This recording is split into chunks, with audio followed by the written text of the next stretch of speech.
Per quanto concerne l'aspetto storico, posso testimoniare in quanto le prime volte che ho visto Paolo aveva i capelli scuri, adesso lo vedo più più. Prima non so chi ha parlato di ambasciatore, non so se sei stato presente.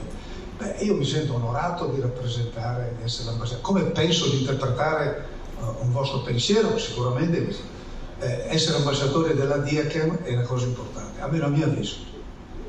Dopodiché ho sentito parlare di innovazione, crescita, che io abbinerei molto a futuro.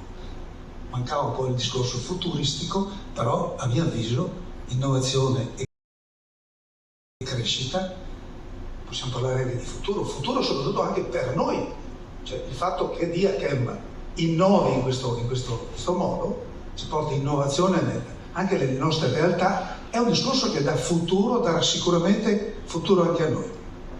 E quindi io sono decisamente soddisfatto di essere qui, ma io non è preparato assolutamente, è stato...